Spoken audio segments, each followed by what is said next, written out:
Hurricane, a tidal wave, essence perfect, life looks brilliant, give me more of this. I'm out of control, about to blow, and I've been caught in the undertow. So toxic, but I can't get enough. You're burying me, burying me. Yeah, you're burying me, burying me. You've got me hypnotized. Push me out of myself. You've got me hypnotized. Whoa. I can see, I can hear, going crazy by the light. It's got me hypnotized. You've got me hypnotized. Can you hold my hand?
Hi.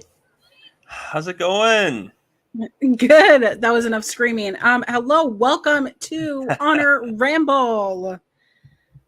That was sorry, I think the music just like ended. So That was a very aggressively enthusiastic welcome. yeah. Welcome. Buh. I really enjoy the music. Do we enjoy the music? Give it up. We do. We really love the music. Hi. I'm Collins. I'm your Auntie Collins. This is oh no, this is Kyle. Kyle, you're back. Yeah, this is I'm actually now like back. You're back. Well, Are you back? Well, next week I'm going to miss for another one of my son's little league games, but I gotta otherwise figure out who's gonna join me next week. But outside of that one weird week, I'm back now. So we're good. One weird week and then you're back. I gotta say, I had a lot of fun last week. Yeah, I did too. I mean, we always do. We have a lot of fun together. That's we laugh, we ramble, we talk about ROH for you cry.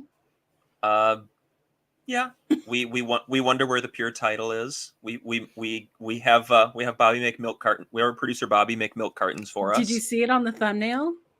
Yeah, I love it. I love it. And we still haven't seen it. I know.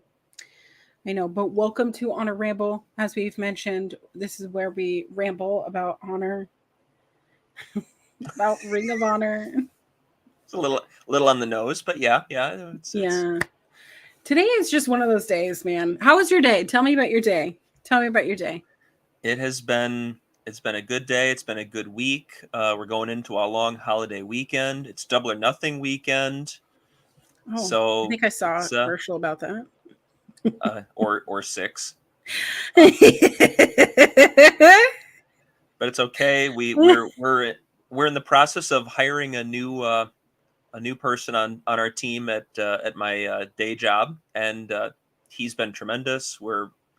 I'm very much looking forward to working with him. It's been great. That's always tricky when you hire somebody new that you're never sure if it's really going to mesh, but he seems great. So I'm very excited about that. But I was also very excited to get. Oh, why is that? Every time I go to a new job, I am currently in a new job, and I'm always thinking every day I'm going to get fired. That's probably also my anxiety. So probably doesn't help. I've been there for over 3 years now, so I'm in a good spot, I think, hopefully.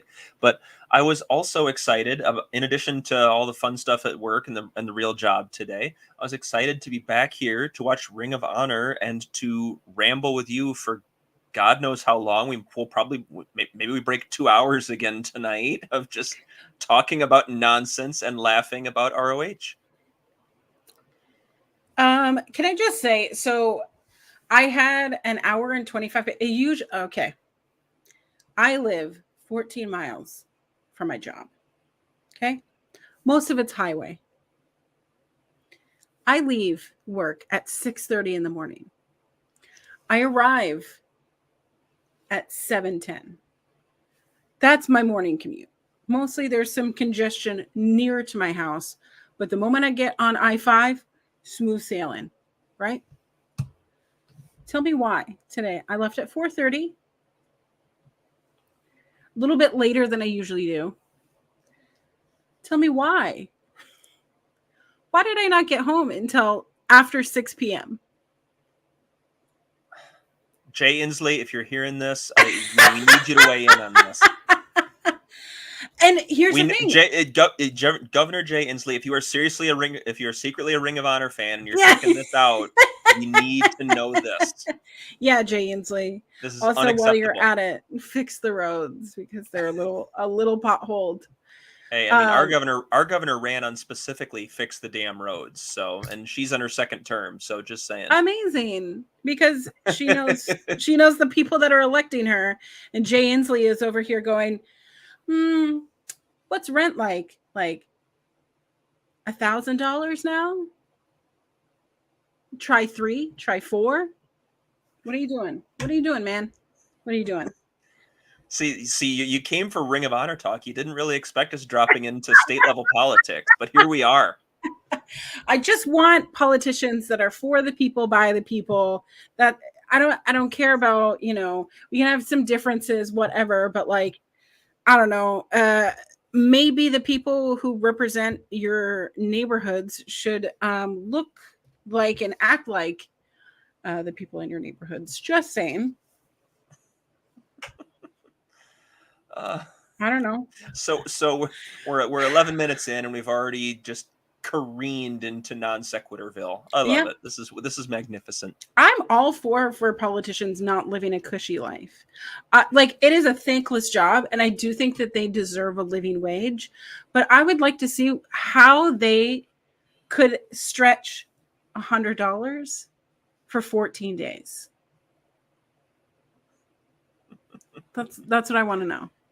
7 days. Well, they could take some of that money and they could use it to subscribe to Honor Club. So we could blow it all on some pop chips, which my husband got me some more pop chips. Oh, all right. He literally brought them to me right before the show started. I haven't put them away in the pantry. They're my addiction. They're my addiction. That and drinking flavored water. But flavored bubbly. I love cherry. Oh my gosh, what is your favorite summer snack? Everyone in the chat, tell me your favorite summer snack. Yeah, we need to go in the chat and we need to get some of that information there. Tell me your favorite summer snack. This is important. We're not getting started until you let us know. So if you don't or tell me, else. I can't. Yeah, or else. We're back on the or else. Oh my gosh. Me, I'm a sucker for Muncho's potato chips.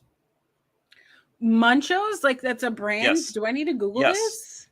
You might. They have it come in like a red bag. They're like, You might. Okay. Or else. Jeez, Kyle.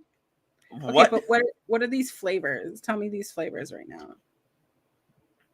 That's just it. That's just the brand. They come in the one flavor. That is just what they are. One flavor? Yeah, they're just potato chips. They're just very tasty. They're my go-to snack. Those chips. They're usually at the convenience store and they're like $1. Yeah. They are absolutely one of my favorites. You don't dip them in anything or nothing? No. I mean, I do that with other chips, but not those. You just have them plain, raw dogging. You had to take it there, but yes. Just raw dogging some chips. How do you think I consume these? Okay, are you a single popcorn kernel person or are you a fistful popcorn person? So you just get it everywhere? Like if it misses your mouth? No, I take the time to let it hit my mouth. So you're not an animal like me? No. Am I eating like a Muppet? Yeah. Okay, so contrary to popular belief, I am loud, but I don't have that big of a mouth. Like my jaw is not that big. And so I have dogs. So I eat dog safe snacks because my face, my hand are very different sizes. And I just sit there and I eat them. And it's like they go everywhere. And I got 2 dogs. So they get all my crumbs. It's beautiful. It's a working machine. It's great. It's great. Ed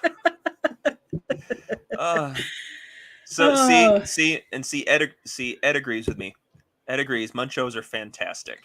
I have never, when I've seen these chips, I've never gone, you know what? These are a chip that I want to enjoy. Like this is my tasty treat. Ed also goes opposite of our salty snacks direction and suggests watermelon as a summer snack. And I'm like, I was eating watermelon in here the other day. Tahine. Do you like tahine? Do you like tahine? Now I want to just go to the store and buy a giant watermelon. I don't know. I just want to buy a giant watermelon. I would like to crush a watermelon with my legs one of these days. Guys, what is this? You need greenies? That is. Well, here we are on They OLE do need after greenies, dark. yes. I threw it because it fell off the thing.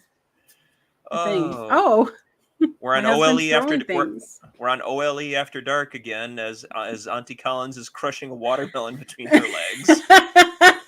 But you're eating chips raw dog, so and we are Ed, I keep talking at my desk at all times. You never know. And we are approaching 17 minutes into the show. Where are the train tracks? They're long gone. Mm-hmm. I don't know.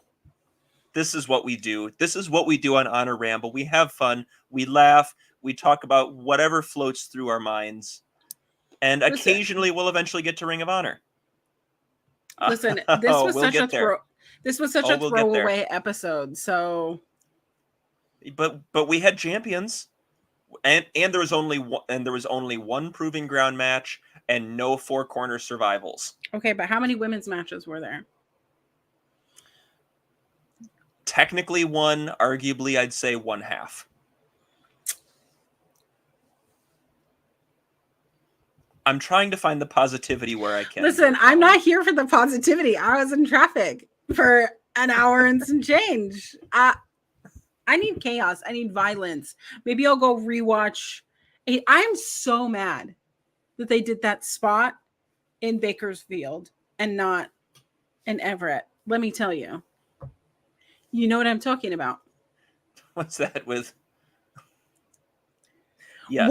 What spot last night on AEW? Yes, was for me. was for me. It was the blood. It was the Of course. jam looking blood spot. That was for me. I still actually haven't gotten to watch the. Oh my God. I still haven't gotten to watch the first half of that show. Like I said the other day, I was at a baseball game for my son. I have not had a chance to watch it I'm yet. over here talking about things, and you have no idea what I'm saying. I remember what happened. I saw it on social media. Oh yeah, social media. That's a thing that exists.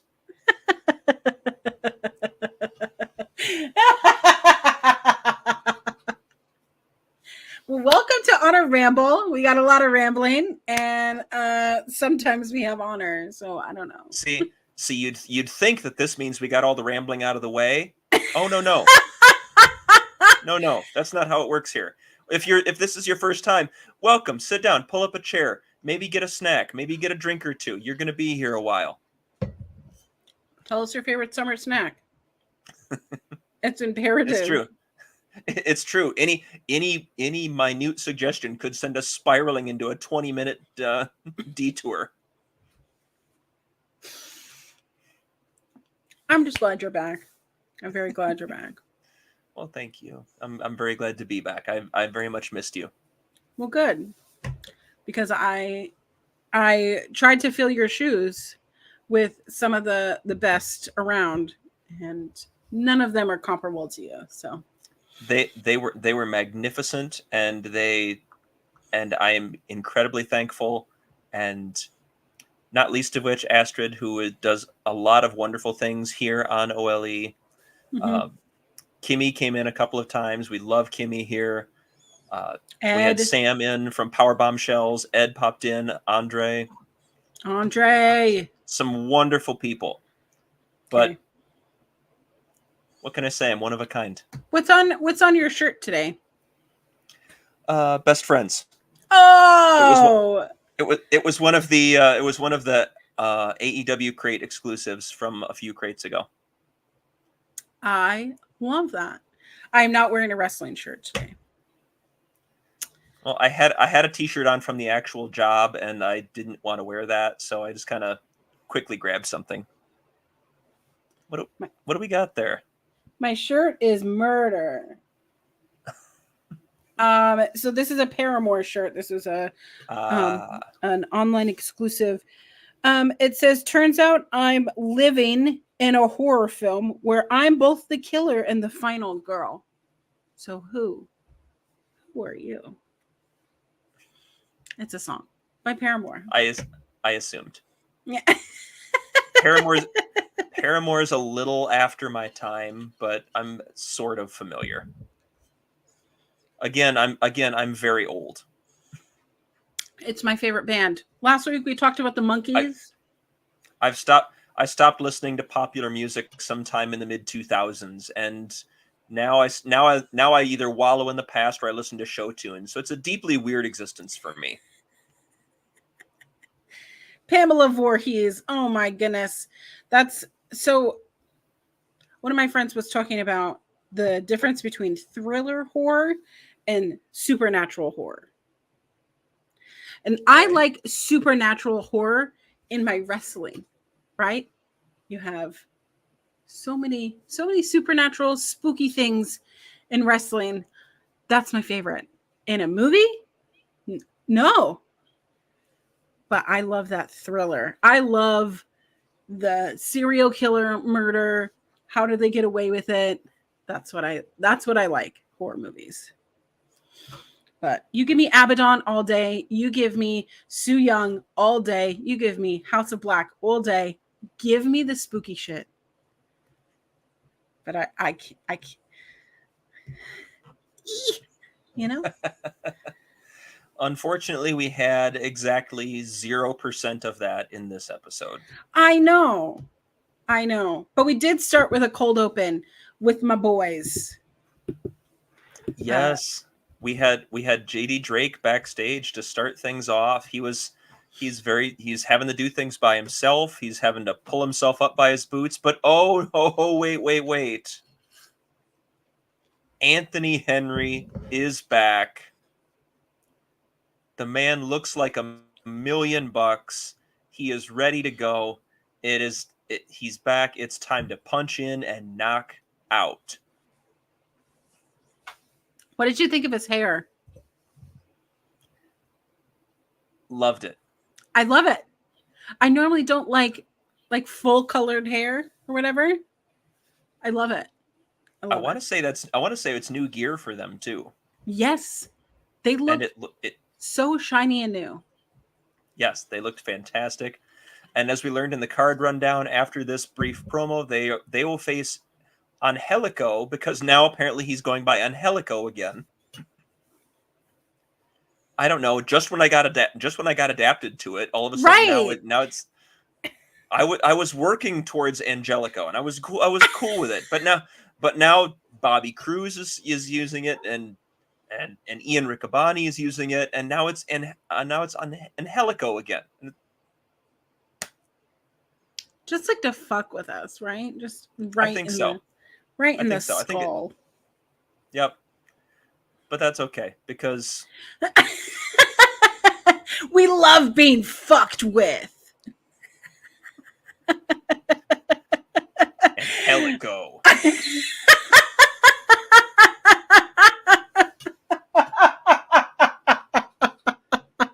Bobby, you just won me forever.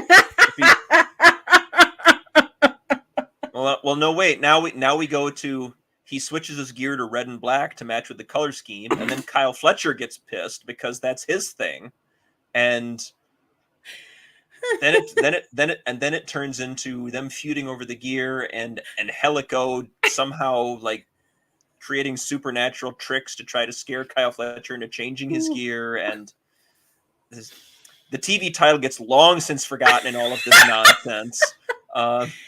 Oh, I love it. I'm here for it, to be honest. Oh my god.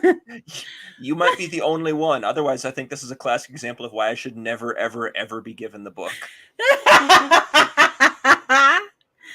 Oh my goodness. Well, because the temptation to book stupid nonsense that would only pop me would be way too high. It would be worth it, wouldn't it be? It would be something. But it would be. Speaking of whom, Kyle Fletcher actually gets to open the show today. Okay. Did you have anything else you wanted to add about the Workhorsemen being back? Are we excited about this? We'll talk about them when their match comes. I'm just excited that they were the cold not far open. Away. Yeah. Yes. So yes, Kyle Fletcher opens things up with a proving ground match against London Lightning, who has been seen a number of times on ROH, especially when they run through Canada. And I did not expect this to be as good as it was. Right. I thought it was kind of odd to put this as your first match for the show, right? We know that they tape them ahead of time, so you don't necessarily know when it's going to be, but the crowd was hot for it. I was fully expecting it to be a squasher. I was fully expecting Kyle Fletcher to just 2 minutes. There we go. Hello, I'm the TV champion. Give me more. Give me meat. Yeah. But it seemed like London Lightning was really showing out. He knew what he needed to do to kind of not fluster Kyle Fletcher, because I don't think that he got to the point of being flustered. But there were points where he did look a little tired. And I know that commentary had mentioned that he had been on AEW. He's been all scheduled with, in this tag team bout and this tag team bout and featured here. And something seems to be slipping. And London Lightning used that to his advantage to kind of get that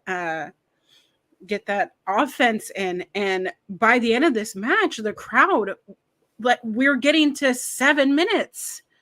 And the crowd was cheering for him.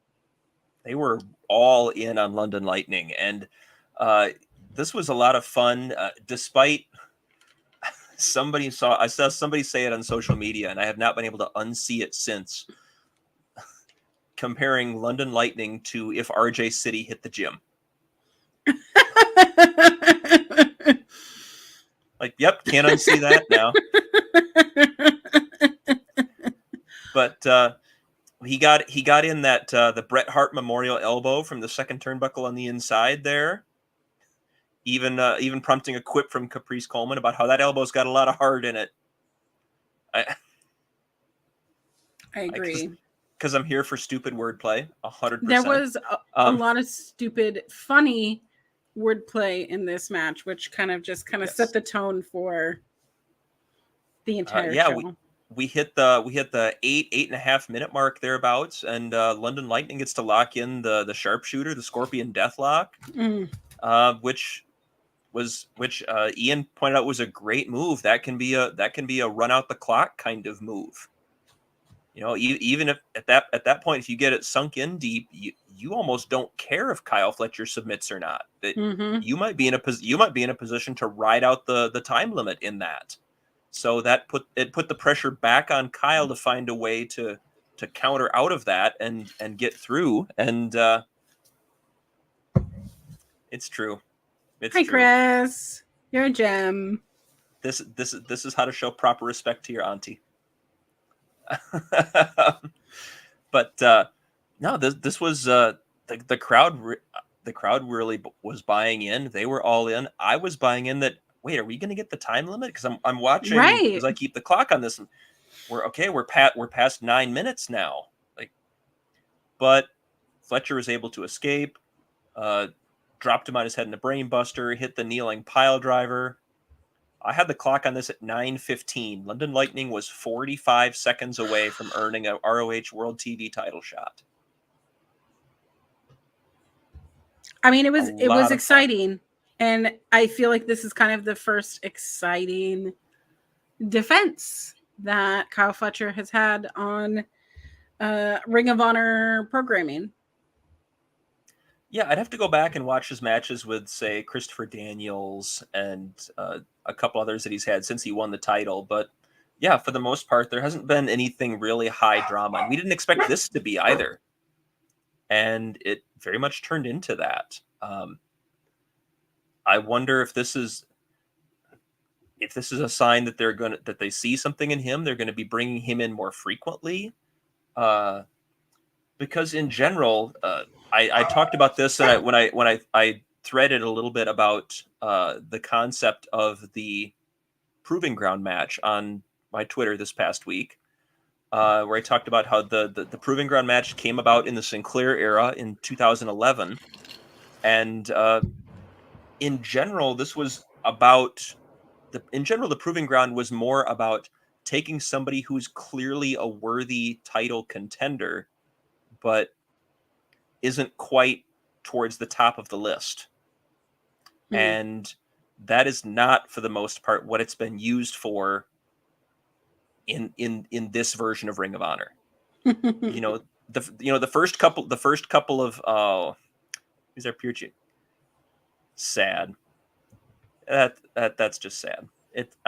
We know we haven't seen the pure champion in quite some time.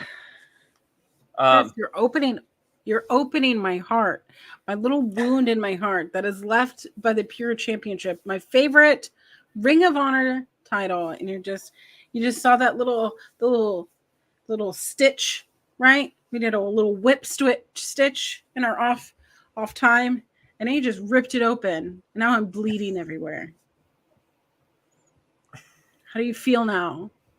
I'm kidding. Oh my gosh. That was kind of graphic. Sorry, I didn't mean to. That's okay. It's OLE after dark. It's what we do. But technically it's still light outside for me. So not for me. I'm on the East Coast. Yeah, sorry about that. But no, the idea is that the first Proving Ground match was Caprice Coleman and Cedric Alexander challenging for the tag titles. The next Proving Ground match was Michael Elgin going after the world title. These were, be that as it may, about Michael Elgin as a person and everything else and so on and so forth. That's historical. It's a historical fact. It was him. I know. I think of this. I think of the same thing when I reference Marty Scurll being a former TV or 6-man champion because of whatever random thing I might be thinking about. So yeah, there are awful people who have held titles. It doesn't change the fact that they did so. We're not necessarily giving them flowers by recognizing an historical fact. All right, all right, Kyle. All right. Got dogs doing random things right now. Well, but I was listening. Anyways, continue. That's okay. That's just it though. The idea is that proving ground matches were a way to catapult somebody who had a win-loss record and had the capacity. Hey, Astrid, had the capacity to be a champion and be a viable challenger to get them up into title contention. To take somebody from like a number 5 or 6 ranking to a number 1 or 2 ranking, kind of thing. That's not what they've been used for, despite over 40. I believe my count is 44 proving ground matches that have been held over 65 episodes of Ring of Honor television. That's too many. Too many proving ground matches. Tone that down. Tone that down. Tone that down, or give them to somebody who is a little bit more of a credible challenger. And yes, Astrid, London Lightning lost a proving ground match to Kyle Fletcher tonight, although he came very close to lasting the time limit in a match that honestly I'd recommend checking out. I think it would be well through. It was kind of a hidden gem tonight. First 10 minutes of the show. There you go. It's great. All right. Well, Kyle Fletcher did get the win, and we kind of just went right into, well, what was that? In between was a AEW. That's where the AEW advertisement went for this weekend? I think so. Honestly, I heard the slot machines. I honestly didn't even write them down in my notes in my rundown because I've talked about it. I don't like it. Chris, it depends on how you define one. The infantry lasted the time limit, but they did not win the match. That has been the only one of the 44 to date. It's too many. Well, we go right into the match that we saw cold open for, which I was a little bit shocked that we had the cold open, and then we were like, oh, let's see this match, right? So we are seeing the workhorseman. Anthony Henry's back in the ring. He's got some cool blue hair, so I made my lights blue tonight. JD Drake is back with Angelico and Serpentico. What did you think of the match? Spanish Announce Project is back, and this was some good stuff. This was just a great outing to get the workhorsemen some good reps against let's be honest, a lower level tag team. I love me some Angelico. I want him in the pure division. I'm going to be on that bullshit about Angelico in the pure division until I get it. Listen, but the Spanish Announce Project. I love the workhorsemen as an act. Yeah, I love the workhorsemen as an act, but I'd be good with Anthony Henry in that pure division too. He's very good at the wrestles. He is. He is a talented professional wrestler. I was gonna mention, I just like seeing Serpentico and Angelico. And I feel like I'm having to trick my brain right now. Against Cole Carter and Griff Garrison. Foreshadowing, but that's what I said in my notes. I was like, wow, we get a break from this. This is so great. I should have known. That's how wrestling works, right? I'm like, yes, finally. We actually get a nice bout of the wrestles, right? With how high flying is Spanish Announce Project are. I put SAP, and I can't say SAP because that's one of the programs that I use at work. I see it, and I'm, twitching. I don't know. Did that come across as twitching? I have no idea. But high flying guys. Let's go with that. Yeah, with twitching. more brawly, physical guys. I don't know the technical terms for things. I'm not a fancy person. I just know that they have different skills, and I like seeing them go up against each other. It was very entertaining.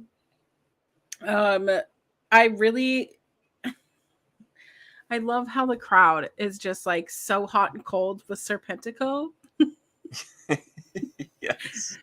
But I was worried that the fans would kind of forget the workhorsemen, considering we've been kind of stop and start with them, and they were so hot. And then Anthony Henry got injured, and it just seems that we've picked up this momentum again. And this match was really fucking exciting.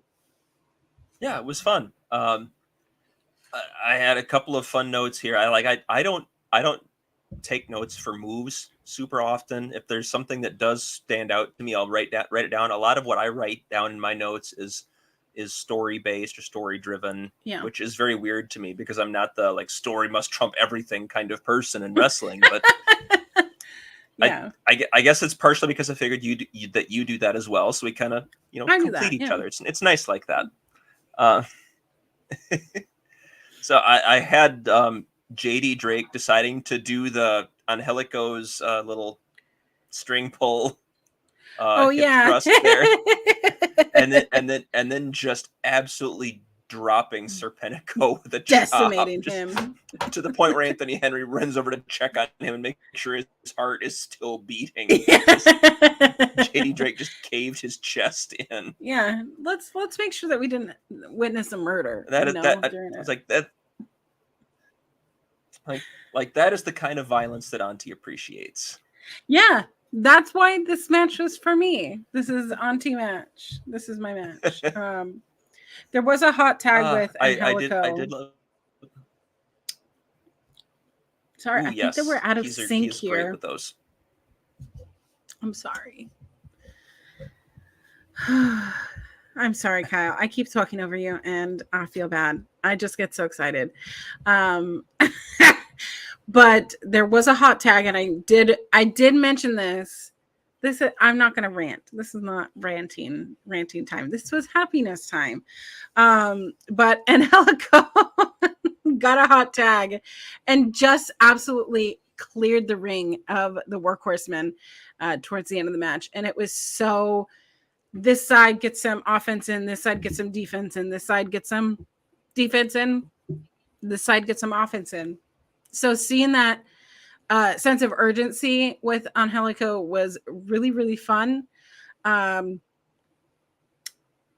was a moment in between Angelico and Anthony Henry that I went, oh, I'd like to see that singles match. It probably exists, but I would like to see it now. And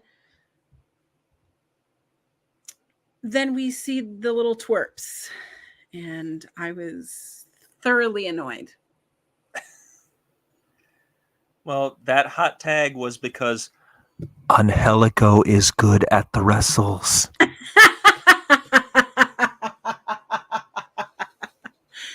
Oh my goodness. I want him in pure wrestling.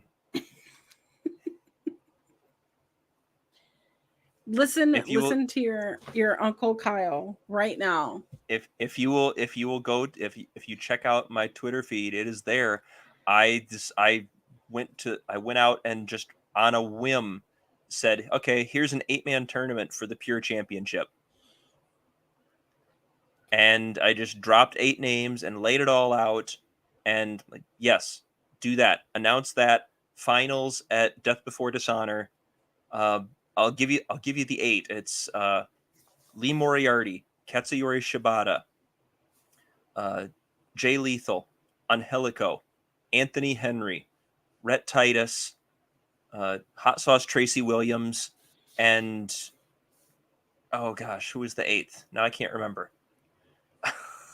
I'm not going to look it up, but in any event, it was great stuff, and it wasn't hard. It's not hard. None of it has to be hard. You're choosing to make it hard. In any event, go check it out on my Twitter. It's there someplace. I didn't pin it or anything helpful. I'm just gonna send you there and say go look for it. It's fun. It's like a treasure hunt.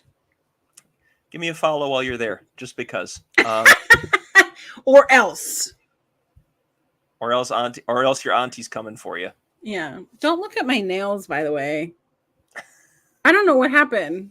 I mean, I know what happened, but I just pick my nail polish. Also in this match, says don't look at my nails, shoves nails directly in front of camera. Oh my goodness. Yeah. I did love Ian name dropping on commentary how Angelico trained at the Toriyama Dojo, which, for those who are unaware, I believe is Ultimo Dragon's school in Mexico, where Okada trained, Ibushi trained, former ROH Tag Team Champion Rocky Romero trained. That was some great stuff there. I appreciate Ian being able to tie that into information like that into bigger names that the audience might recognize. But yes, the baby boys did come out. Garrison and Carter pulled the distraction. Serpentico gets crotched on the rope. Drake tosses Angelico with a belly to belly. And Serpentico falls victim to working 9 to 5, which is that pendulum facebuster and Zagiri combo. That great looking finish, and the Workhorsemen pick up the win in their return.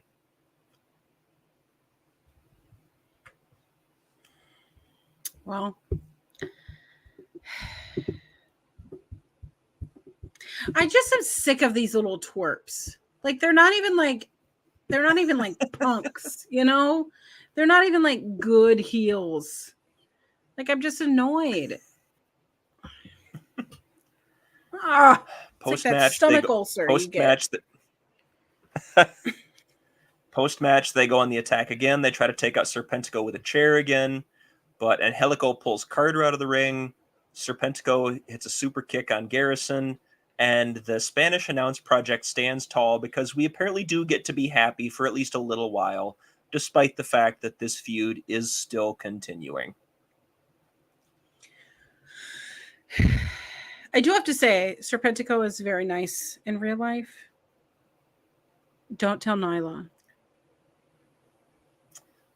Oh man, I'm not going to. But no, I wasn't going to go with that. We go backstage after this. Daddy Magic is backstage. Says he doesn't know where Cool Hand Ange is. Of course, yeah. Of course, we helpfully are informed by Ian later that yes, Cool Hand Ange is on his honeymoon. He and Ruby Soho got married this past week. So congratulations and all the love and happiness to them.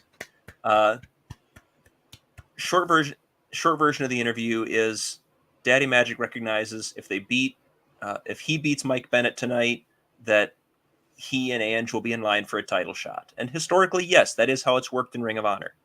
You beat a champion, you get a title shot. ROH doesn't abuse that trope as much as certain other companies have done in the past, but it is a thing that happens. Frankly, during Samoa Joe's title run, a significant number of championship challengers came from getting a flash pin on Joe. Colt Cabana got one that way. I think Matt Stryker got one that way. Stryker with a Y with the unibrow, not Matt Stryker, the commentator. I learned that one. It's true. I'm helpful like that. But Yeah, that was it. This was. I know that I've seen some people complain online about 2.0 being in ROH and sort of popping in for a title shot. I genuinely don't mind it. You haven't seen them used too awfully significantly on AEW television. Right.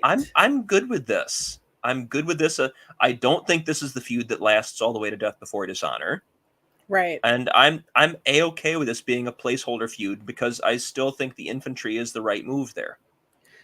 I definitely think all of those things as well. I do think that not having, well, I'm a very big fan of Matt Menard and Cool Hand Inch. Like, don't get me wrong. I just think that they need to be on television, whether or not it's on AW or ROH or whatever. It gives the sauce where it needs to be, right? It's a familiar face that you've seen double dipped in other places. So it kind of gives it some importance. But 2.0 hasn't really won any titles in AEW. No. Not really come very close to that. So no. why not? Despite probably 3 or 4 shots at the 6-man titles, I don't think they've ever even had a shot at the tag titles in AEW. I do not believe so. Off the top of my head, I can't think of any. I know they and Garcia challenged for the trios titles a number of times, but that's about all I can think of. That was to extenuate. The Daniel Garcias of them all. Yes, but so this was what it was. This sets up. We're gonna have Daddy Magic Matt Menard versus Mike Bennett later tonight. Then we go to our one and only women's match of the night. As Nyla Rose. Was it? Yeah, I'm fairly certain. Yes, it was. That was our one and only women's match. No, I'm saying, was it actually a match? But then I remembered the logic of, did the bell ring? Yes. This is yes. This is calling it a match is probably generous. It was a very squashy squash. As Nyla Rose took on Rhea Von Slasher. Rhea Von Slasher is very, very cool. If you ever have the opportunity to see her, watch some of her matches. Google is available. YouTube is free. She's 25-year veteran. She's been doing this a long time. So. Wow, look at you filling in the blanks for me there. It's tremendous. Well done. Well done. Yay me. Yay. Look at that role reversal. I love it. Yeah. I'm just going to point out that once again, Nyla Rose followed the code of honor. And just like in Jacksonville, Nyla followed the code of honor, and then her opponent tried to get a cheap shot in on her, and it ended very, very badly for her. I see you, Nyla. I see you following the code of honor. I see you trying to do the right thing. We all know that she's after one thing, and that's Billy Starks. And however she gets there is however she gets there. I would just like us to get out of first gear a little bit. Get out of second gear. I would like her to get there faster. Yes, much faster. Because it's not that we're tired. Well, yeah, we're tired. I'm tired of just stalling out or waiting a couple weeks. I'd like it to be now. Yes, I agree. But at this point, let's take what we can get, I guess. But she's continuing to win matches. She's continuing to do her thing. I do have to say, this is one of the things that, because I know that this was recorded in Vancouver on the Collision tapings, and this was one of the sightings that I wish that I had gone to those Vancouver tapings, you know? Oh, hey, Corey's here. Love Corey. He's a fabulous writer. We work with him at Body Slam. He's work can be found in a number of places around the net. Just Google him. So, yep. It's free. Always glad to see Corey supporting. Wonderful person. Yeah, Nyla gets the pin here very, very quickly. Beast bomb, minute and a half, in and out. And presumably we're building Nyla towards something. It has to be Billy. That's what she was saying, right? Yes. That's what she was saying. She was saying, listen, Corey, you can use that as a clip if you want. If you want to know who I am, Google me. Exactly. Although let's be real, everyone should know your auntie by now. Like, listen, please do not Google me. Do not Google me. Don't do it. Don't do it. Okay, so Google Corey. Do not Google Auntie. Mm-hmm. I think all that comes up when you Google Auntie Collins is literally just my social media. So it's nothing bad. Also, I think my articles, yeah,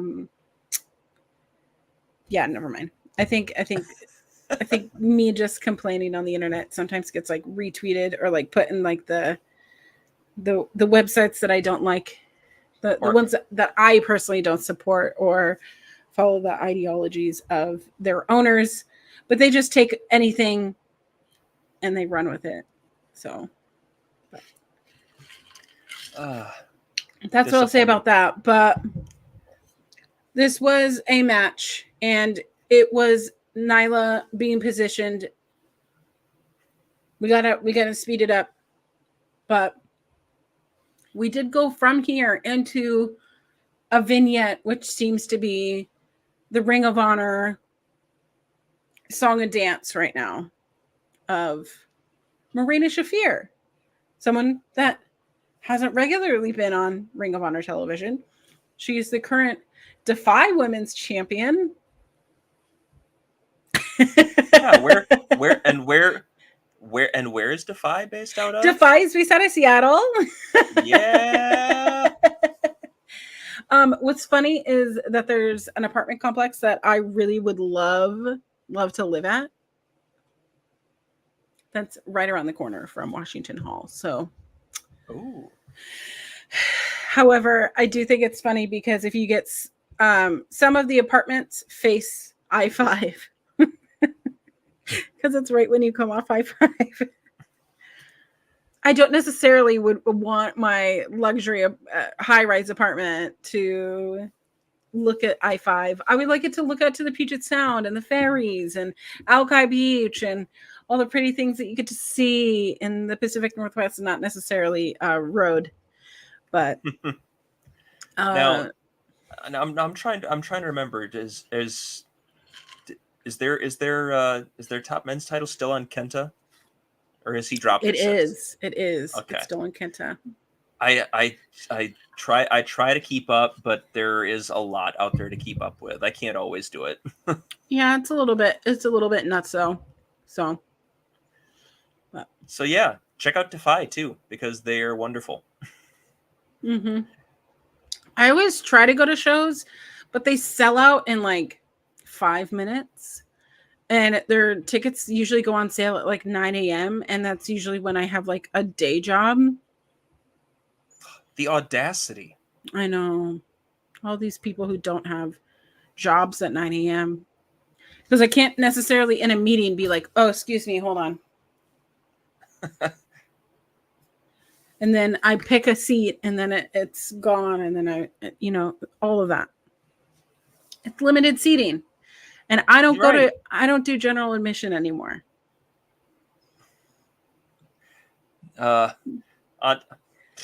General admission. It's for the. Do you want to stand for 4 hours in a sweaty building where people don't wear deodorant sometimes? I don't always like to even leave my house anymore. Like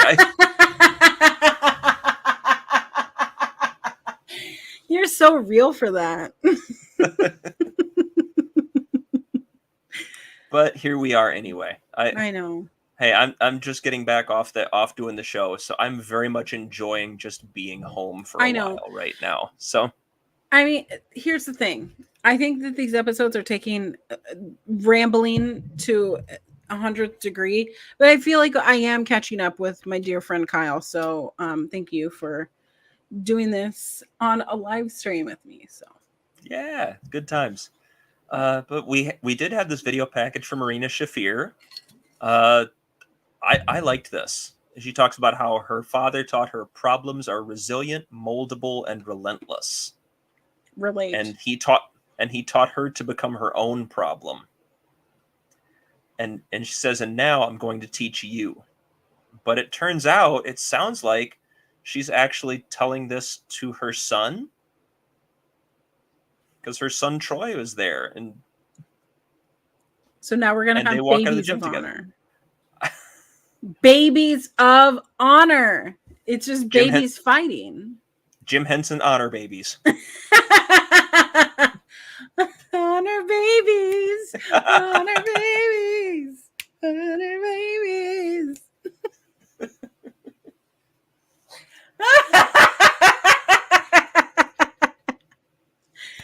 That was beautiful. Despite having just come out of a musical, I'm not going to sing it, but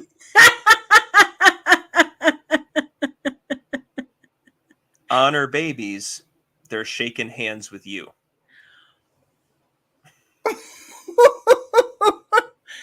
Oh my gosh. I need it. I need honor babies. We'll have although at this point I want to say Troy is like 6, 7, 8 years old. He looked like a young elementary like middle elementary school age. He looked like he could buy a bank like, loan. Look, you know what? Just because I couldn't grow a decent beard until I turned 30 doesn't mean that doesn't mean that any little kid can get away. His parents are Marina Shafir and Roderick Strong, genetic freaks. So I tell this to Epi every single time Roderick Strong comes out. The only thing that I know about Roderick Strong is that he put his wife in a wheelchair after during their honeymoon. I don't recall reading that. You didn't? I don't recall reading that, and I'm now a little bit disturbed that I know that. I mean, they say big dick energy, like. And to be fair, Roderick Strong, the one thing that commentary always says about Roderick Strong is he's got an endless gas tank and he can just go all night.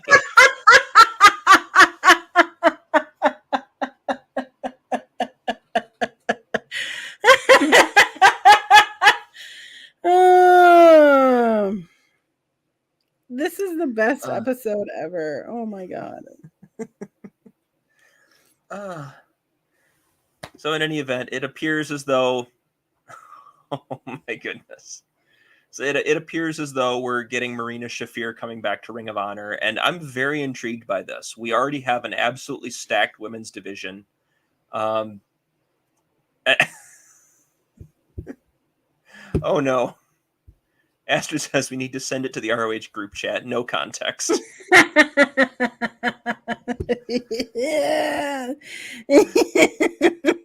Oh, there is.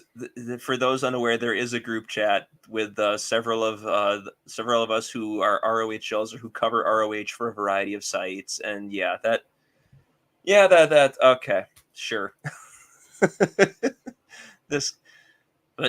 No, I love the idea of Marina Shafir coming back to ROH. She's not doing much of anything in AEW proper. I don't think this feels like a AEW reject goes to ROH situation because she and Nyla have established themselves in ROH as well. Mm-hmm. And there's a lot of fun that potentially could be had with Marina in both the TV or the world title divisions. And the status of the women's division leads me to I think you saw it. I'm sure a few other people did as well earlier this week when I just randomly got a bug up my butt and did a 7 or and did like a 7 or 8 tweet thread about how ROH should bring back the defy or deny match. Because I don't even know what prompted me to do it, but I somehow remembered that ROH ran the defy or deny match concept starting back around 2011 or so, where the idea was that a champion would enter into a 4-person elimination match with 3 of their challengers. If any of the if the champion won was the last person standing, then the last challenger defeated would no longer be allowed to challenge for the title for the duration of that reign. If any of the challengers won the match, they would get a title shot within the next 60 days.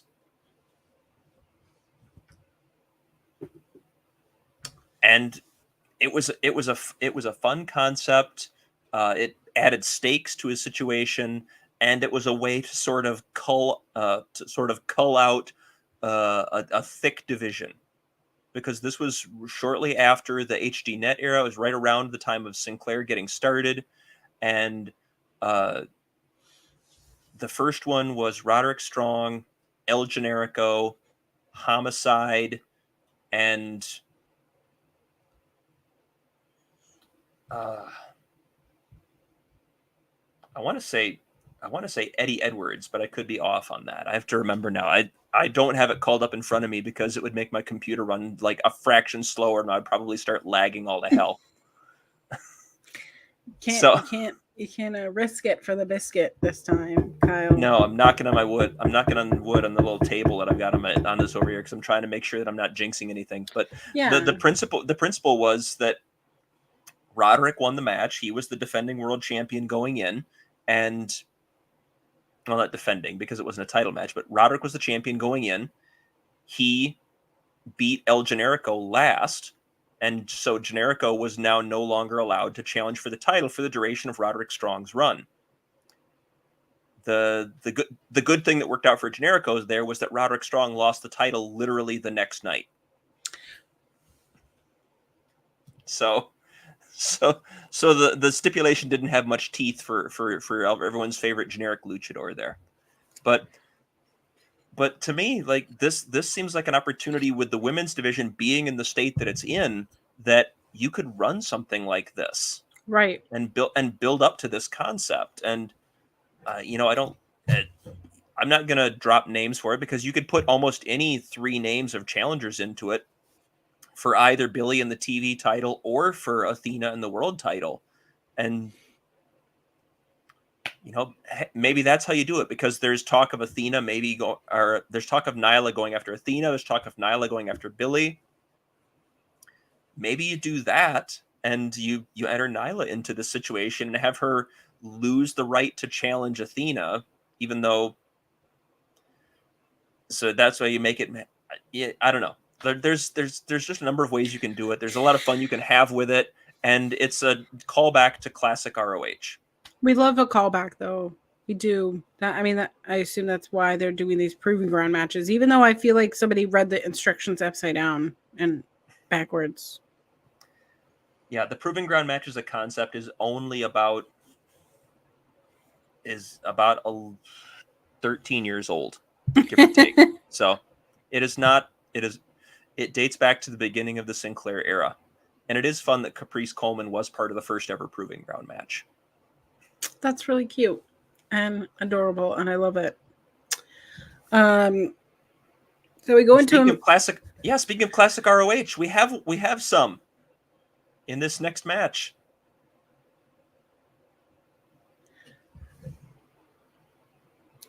No, Yeah. Classic. Yes. I mean, Jimmy Jacobs.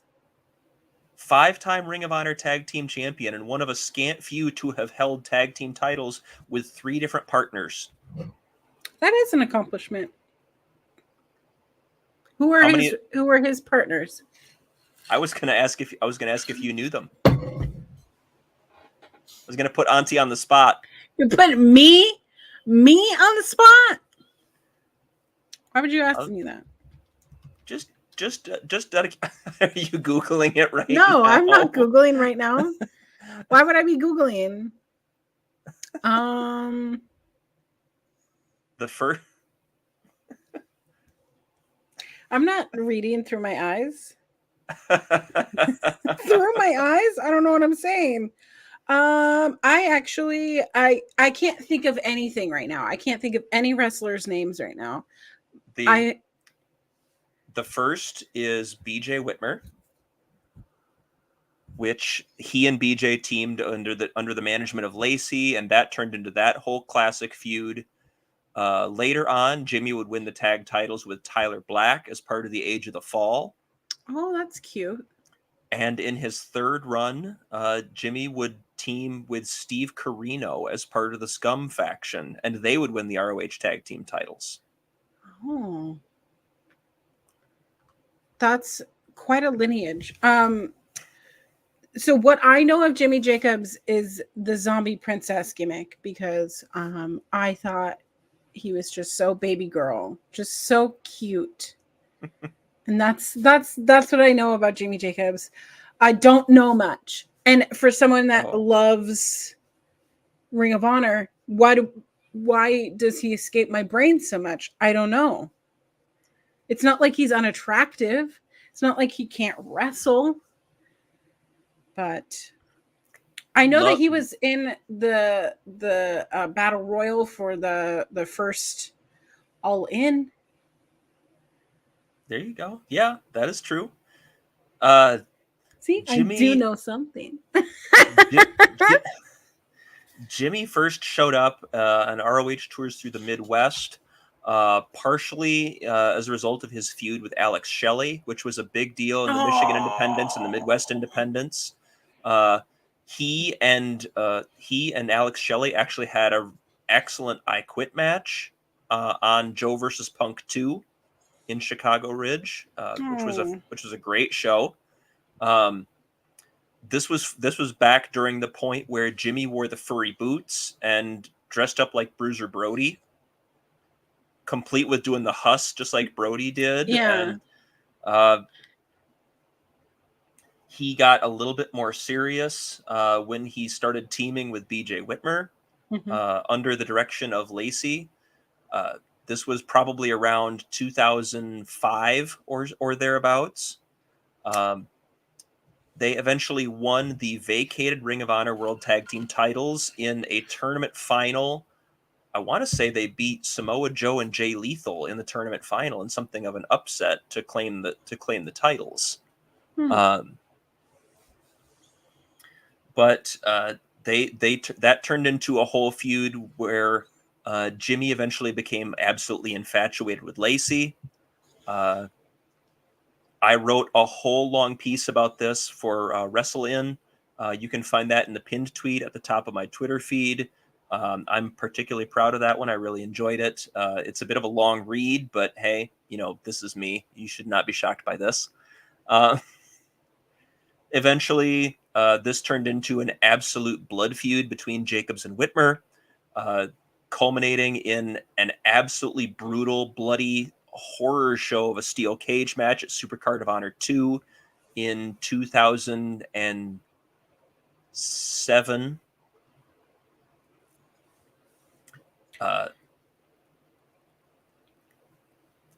Shortly, and then things changed for a little bit. Jimmy went away for a while. I'm skipping over a lot of stuff because this is Jimmy's whole arc is so detailed, and it's such a fantastic through line. And I genuinely don't know that I could do it justice here, or even this piece that I wrote could do it justice. But it's just fantastic stuff. eventually Jimmy comes back with Lacey in tow again, and along with Tyler Black and the Necro Butcher making their ROH debuts as the Age of the Fall. They hang the bloody Jay Briscoe from the rafters at the Frontier Fieldhouse in Chicago Ridge, Illinois.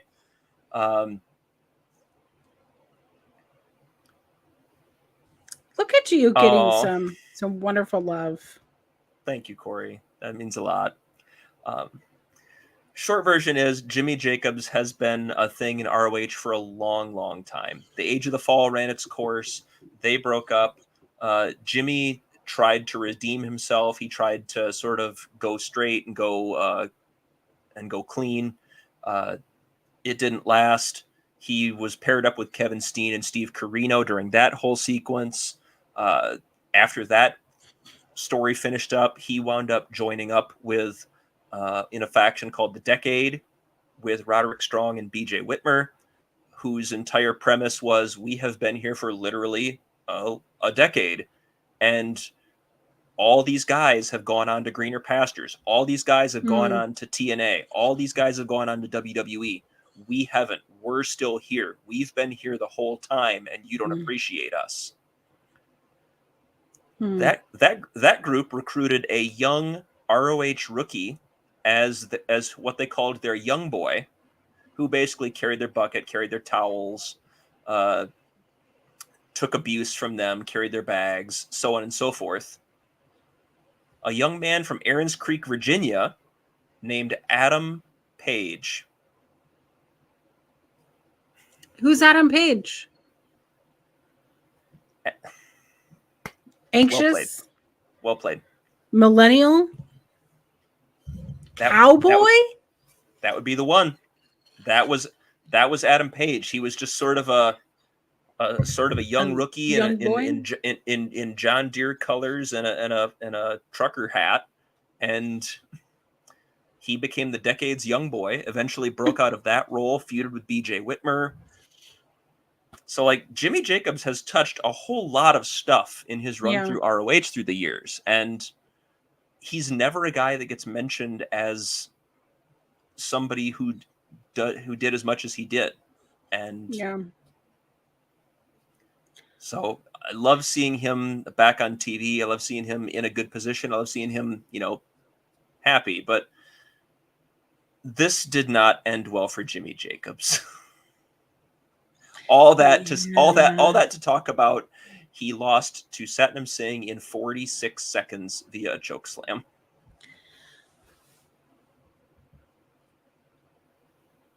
It hurt my heart a little bit, Auntie. I don't know how to feel about this, because I think it's one of those things that a casual ROH watcher, old and new, as myself, right? I've watched things here and there. I've watched, the series that they've had on Honor Ramble on Honor Club, about, all of our favorite wrestlers who have gone to the WWEs, who have gone to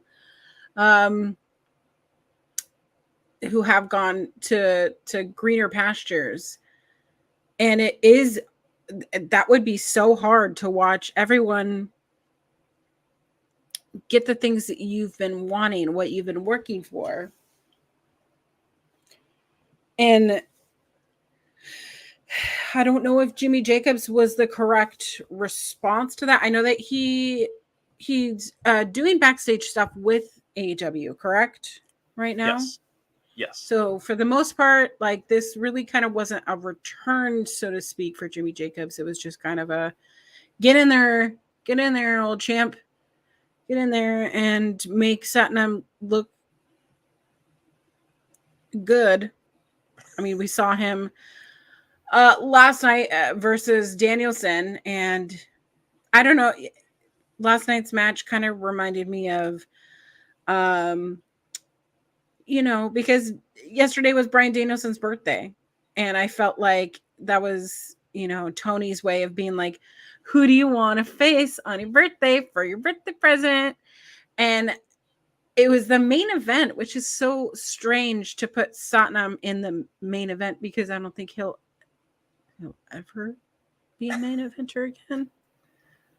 Well, Do you see Satnam Singh as a main eventer? Well, it was clearly in service of Bryan Danielson getting beaten down so that Darby Allin could make the save with his lunatic flamethrower. That of course he had a license. That of course he had a permit for. Of course he did. Of course Darby Allin would have that. So it felt everybody less knows where he lives around here. It felt less a reflection of Satnam Singh as a main event caliber guy and more in service of this is the biggest angle we have, and let's do it, and therefore we put it there. But yeah, I get Jimmy Jacobs' place. I get that it wasn't like a return. I know that he's a producer, I know that he's friends with people backstage. I get that we're at the sunset part of Jimmy Jacobs' career, but I don't know if this was the right person to go 45 seconds, That said, I think his pyro lasted longer than the match did. I just and I loved when the director cut back to Jimmy in the ring, who looked like he was getting quite a pop from the whole thing as well. Mm-hmm. Like I don't think he anticipated that level of pomp and circumstance. I would agree. I have a note that said, "Glad he's enjoying it, as this likely isn't going to end well for him." Yeah. I was writing enough notes. I popped into good friend Kate Elizabeth's stream on Fightful after the show as well, and she said, I don't know if, and she theorized that maybe the pyro was about to go bad. I don't know if pyro goes bad or if the explosive the chemicals in it are supposed to. We got to get all of this, get rid of all of it. Yeah, we got to get rid of this right now. But I spent more time writing the note about here. I'll just read verbatim from my notes because I think it's funnier that way. I have a note that says, Jimmy once blew out his knee, got a tooth knocked out, went through tables, got hit by chairs and more in a cage match with BJ Whitmer. That may seem light compared to what he goes through tonight. Oh, never mind. Chokeslam and it's over. Yeah. Never mind. But 46 seconds. Well, I feel like we've talked about that more than the match length. But it did go right. We're already longer than the whole show. But we did go right into another video package of Blake Christian on the road to the Super Juniors. Yes, well, he is in Best of Super Juniors 31, which will culminate at Dominion on June 9th, I believe. June 9th. That's like a couple weeks. Yeah. He's Blake is 7 matches into the tournament right now. He is sitting at after a loss to TJP just last night. He is now sitting at 4-3 in the tournament with 8 points in A block. He is tied with Clark Connors and Hayata from Pro Wrestling Noah. He is just behind Teton and El Desperado with 10 points each at 5-2 in each case. Absolutely, yes. Check out Andre and Melbo's Japanese Wrestling Update. I'm sure they're going to be talking about Best of Super Juniors, among other things. But short version is Christian does have wins over Clark Connors, Kevin Knight, Teton, and Yoshinobu Kanemaru, but losses to El Desperado, Hayata, and TJP. Mm-hmm. The format of the tournament is such that the top 2 seeds, the top 2 finishers in each block advance to the semifinals. The winner of A block faces the second place in B block, and the winner of B block faces the second place in A block. Those are your semifinals, and then the winners advance to the finals from there. Christian does still have to face Bushi 3 and 4 with 6 points, and Kosei Fujita 2 and 5 with 4 points. So with some help, and because of that win over Teton, it is entirely possible Blake Christian could find himself in the semifinals, maybe with a little bit of help. So he's having a very good run for himself over there. It's possible with who's in that A block. The B block, I mean, I love Robbie Eagles. I love Kushida. I love Ishimori. I love Takahashi. There's right now Robbie's sitting in first place with 10 points. Right. Absolutely stunning. So that is your best of Super Juniors check-in on Honor Ramble. I know you were tuning in for that. Everybody was, right? Absolutely. But yes, absolutely check out Andre and Melball. They do great work with keeping that updated. You can check them out with that tomorrow night. So I'm sure they'll have all the things. And things.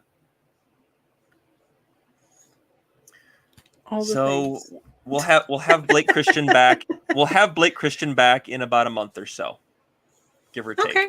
Right on time to go right into the summer. Absolutely.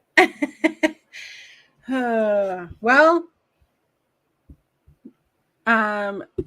we get another John Cruz match. I mean, no, this is the first John Cruz match. This is the first one. Next thing you're gonna be telling me that Christopher Daniels is Curry Man, that Brian that Brian Pillman is the Yellow Dog, that Dusty Rhodes was the Midnight Rider, that I'm spoiling. Ooh. I can't. I simply cannot abide by this nonsense. Sorry, I just spit my water all over my face. But we have STP, Shane Taylor, and Anthony Ogogo. They seem like they're taking off here versus John Cruz and Artemis Spencer. Good old Artie. Yeah, this went exactly how you'd think it went. Yeah. How long was this match? I had it at 1:55. Not even 2 minutes. All right. Nope.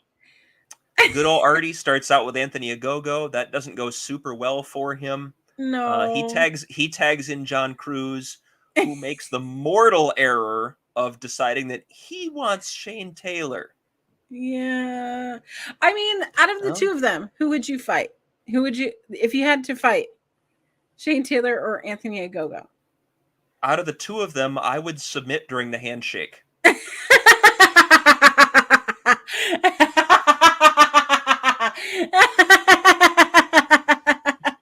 I would just lay there, right?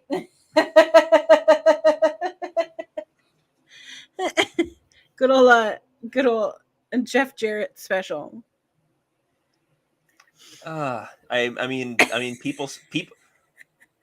People say glass jaw. I'm pretty sure I have a wet tissue paper jaw. Wet tissue paper. Off-brand, like. Yep.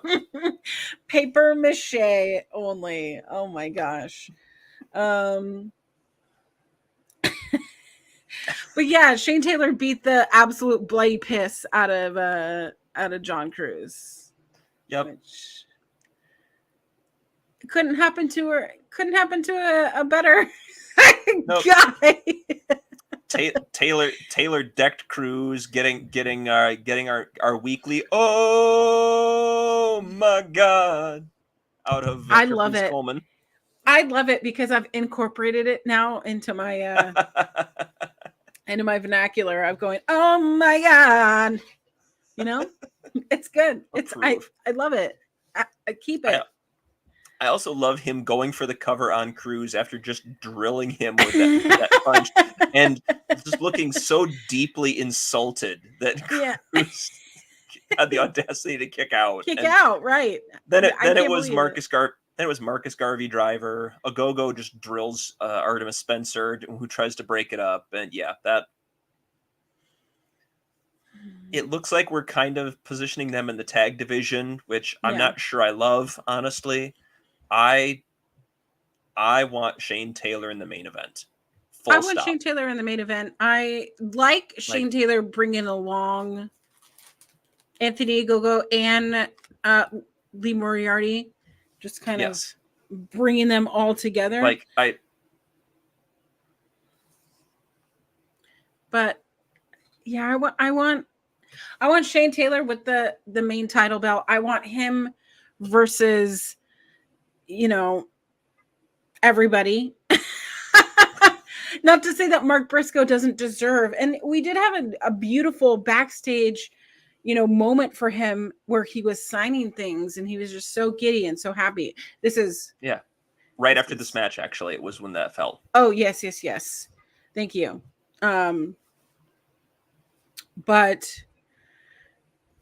feel good to see a champion backstage, but where are you on your show? Yeah, Why exactly. aren't you coming down to the ring, being little chicken boy, going on commentary, giving your little commentary, just being. He has so much personality, and we're seeing none of it. So if we can't even see you in the ring, it's the disconnect for me. It's like we never see the champion. We just see squash matches. So I get. And we're about 2 months out from from Death Before Dishonor. So let's start doing something. Yeah, because summer's gonna be coming up real quick. But I love the idea, and I love Mark Briscoe. I love him as champion. I'd like to see him a heck of a lot more than we do, but I would also love the idea of Shane Taylor just going. The comparison that I drew on my social media was the Vader Sting match from Great American Bash in '92 when Vader first won the WCW title, where despite it being on pay-per-view, Vader just straight up squashed Sting, just decimated him in front of a nationwide pay-per-view audience and took the title to shocked, awed silence from the capacity crowd of I love me some Mark Briscoe, but there's something to be said for Shane Taylor coming in, just laying waste to poor chicken and going on a Samoa Joe level run with that title of just daring somebody to come take it from him, who could literally just go, "I'm the biggest, I'm the toughest. What are you going to do about it?" And just laying waste to everyone.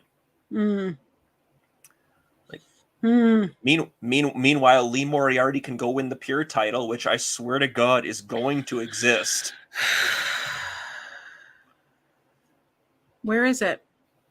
Where are you? Where are you, Pure title? It just doesn't exist, and I don't understand why we're not doing a tournament.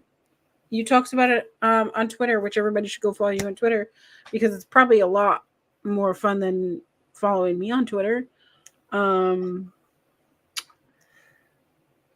But you had some good picks in there. It's yeah. But who knows? We have roughly 8 weeks, maybe 9 weeks of television before Death Before Dishonor. July 26th, Arlington, Texas, at the Esports Arena. Did we talk about this? What do you think about all those tapings there? It's an interesting choice. I'm not sure that it's going to work as well as Tony is hoping that it will. That's a lot of tapings in a very short amount of time at a couple of different buildings, and it's not. I mean, is that a And huge wrestling heavy? I mean, I know that the Arlington shows are cool, but it's not, and it's not tied to anything else. Historically, when ROH draws big houses, mm-hmm. For years and years and years, the biggest houses they ever drew were usually Supercard of Honor weekends, because that was WrestleMania weekend, and you already had a significant amount of people in the area, and you were sort of piggybacking off of that. Mm-hmm. I genuinely don't know that, absent something else to build toward there, that you're going to see the kind of ticket sales to justify this level of almost residency. Mm-hmm. Especially with what we've seen in the past from AEW and to a lesser extent ROH. ROH is sort of beholden to AEW's own shortcomings there, but with AEW's difficulty doing live event marketing and getting word out to these local areas, they're not someone that can just roll out the brand equity right now and expect people to fill a 7, 8, 10,000 seat building Week after week after week, right? It's you need to put in the work, and a lot of times thus far they have not. And I hope they have squash matches. Why would I go to a squash match when I could also, if I'm in the Arlington area and I'm going to be spending week after week after week, they better be doing some packages. They better be doing some, if you buy 2 shows, you get all of them for free. Wouldn't that be great? Hit local TV, do social advertising, local radio,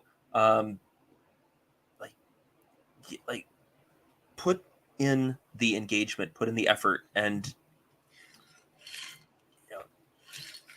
but we'll see. I could be wildly wrong. They could have a plan in place. This might work out just fine for them. I genuinely don't know. I have faith that Death Before Dishonor will deliver. Their shows always do. Even if the builds are lackluster, the shows always deliver. Yeah. But I guess we'll see. Like I said, we have 8 or 9 weeks to get ready for it, and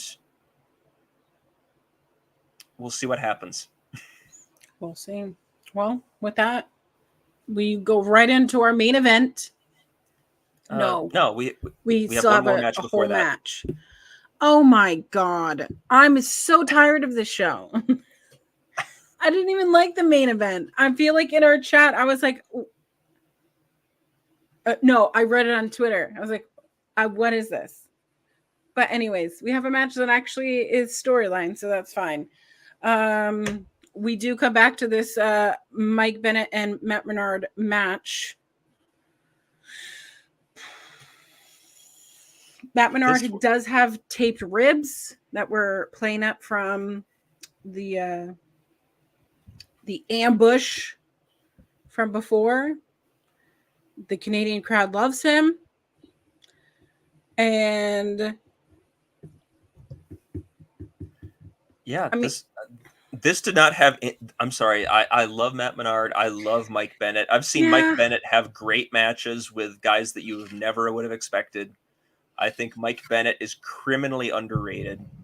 Yeah. But that being said, this did not have any right to be as good as it was. Again, this was excellent. It was so strange because it's not like this match was like heavily advertised. This match wasn't like, oh, this is what I'm anticipating. It was just kind of, oh, Mike Bennett and Matt Menard. Okay. That's an interesting bout. We know that it's storyline, so maybe there'll be shenanigans here. But this was a belter that should live on in infamy, I think, because it was so sleeper. But I expect nothing less of Mike Bennett. You know what I mean? Absolutely. I No, the one of the big stories going through the through lines of this match was Mike Bennett just continuing to look for the pile driver. He absolutely wanted to pile drive Matt Menard, and I loved this as an older ROH fan. Bennett and the pile driver in ROH have been a thing for a while. At one point, he had a whole angle where he put BJ Whitmer on the shelf with a pile driver on the apron. He eventually segued into a feud with Kevin Steen after Steen lost the title to Jay Briscoe. That culminated in a stretcher match at Final Battle 2013, where the loser could no longer use the pile driver in ROH. And see, this is what I bring to the table. I love I love all the harking back to all the things.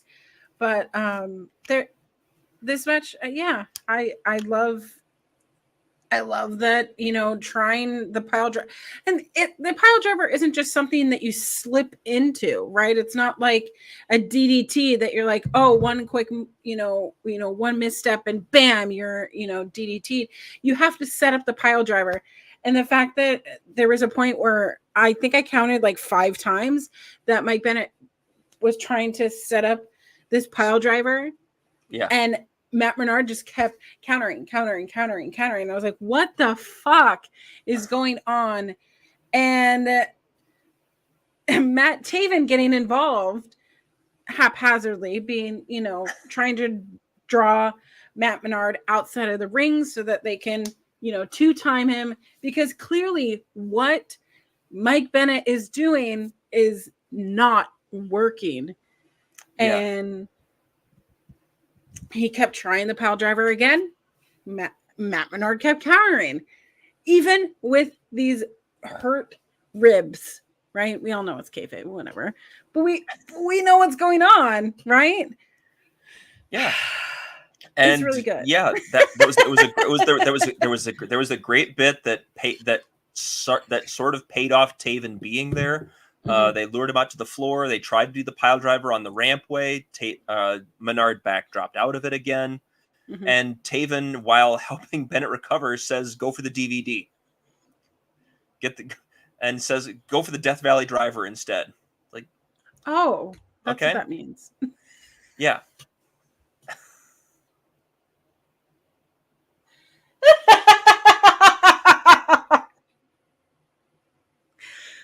It's okay. I don't understand things sometimes when people. It's fine. I'll know it years later. But today I learned it within a couple hours. I just saw DVD. I was like, oh, okay. No, it's fine. It's fine. It's fine. Auntie doesn't get things all at once. It's fine. God doesn't give with 2 hands. I'm sorry. And then, but then it did that pay makes off my notes because. Weird. But then it did pay off because Bennett got him into the ring and did in fact hit the Death Valley driver, which of course was called the Spicoli driver from Ian Riccaboni in a tribute to in the tribute there. But so that was a thing that we had.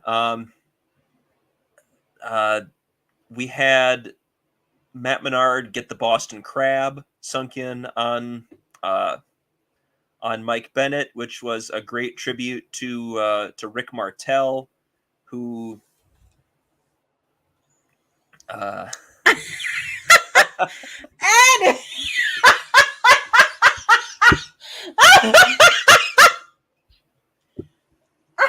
perfection. Listen, the last couple of weeks we've been talking on Wrestling Makes Me Cry about video stores, right? Because that's where I got most of my wrestling viewing, was going to the Hollywood Video, and they had a whole wrestling section. Once you get through the WWE DVDs, which for some reason there must have been someone in my town who would just like get all of the WrestleMania DVDs and all the things. So I either had to go to the library or had to figure out something else. And those Friday nights when we went to Hollywood Video, I wanted to get something wrestling, right? My brother got a video game. They started getting TNA DVDs later on, when I was in high school. But there were these like Ring of Honor, like single disc, like 2 or 3 matches. And I had no idea what the fuck these were. I can't even tell you. It looks like someone recorded them on a camcorder, but they were names that I didn't know. And then years later, they would show up in NXT, or not NXT, in TNA. They would show up in, WWE, eventually NXT. That's how I was seeing my old Bryan Danielson. Someone was a freak at these, it was probably some kid that worked at the Hollywood Video that was like, I'm going to get someone to rent out my Ring of Honor collection. But I wish I would have thought of that. I had dozens of tapes and I still got probably 100 some odd DVDs over there. I went for the DVD. I went for a whole bunch of them. When your video store went out of business, did they have like a, buy all the merchandise, the inventory? Did they have like a buy 5 get 1 free or something? Yeah. Well, like when the local Blockbuster Video went under, they definitely did stuff like that, but they never had really heavy wrestling collections in any of ours. Besides I had already bought a whole bunch of my own by that point. Wow. Listen, and yes, I don't want to let this go. I don't want to let this go unpassed. It did when we get up on screen once before, but yep, me too, Bobby. Me too. I VHS tapes. I was that old. I had the VHS tapes. I think I had like so the only VHS tapes that I still have, I do have some of the Disney ones, right, with the clamshell, the plastic box. clamshell, yeah. Mm-hmm. Which one of them has a Rugrats in Paris VHS? The one that was like a bright orange. I was gonna say, wasn't it the orange tape because it was the Nickelodeon? Yeah. Yeah, I think it was in the Mulan container, so it's just sitting in storage. Which I know that those things are going bad now. I don't know. The ribbon, the tape, which is why it was called videotape. Videotape, and you had to rewind it. But I also have Atlanta Olympics taped. Wow, the Atlanta Olympics in '96. That's what I taped watching Kurt Angle, and I taped watching the Magnificent Seven. Yes. I was just thinking that the Atlanta Olympics were really a blast. Didn't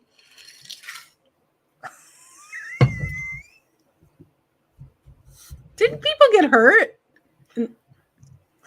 Lost their lives? Probably, but it was Kyle!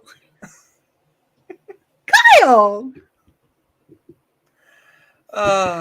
Oh my God. It's been long enough. It's fine. Oh my God. It's almost been 30 years. It's been 28 years. Oh. So wait, suddenly you're the only one who's allowed to do like dark, mean, violent humor. Listen. I'm not sure I appreciate that double standard.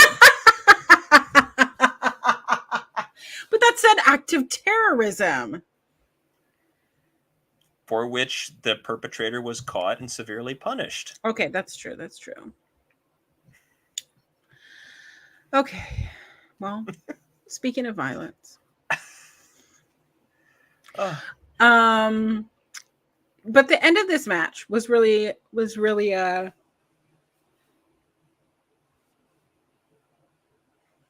shenanigansy.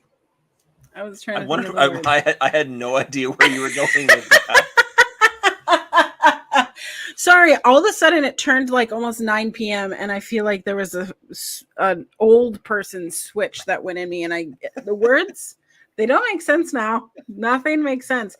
This is where last week I was drinking that Dr. Pepper, and I was just on one. This is why I don't drink soda.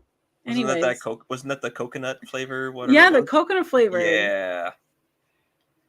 I don't think I need to drink it again. I think that's done.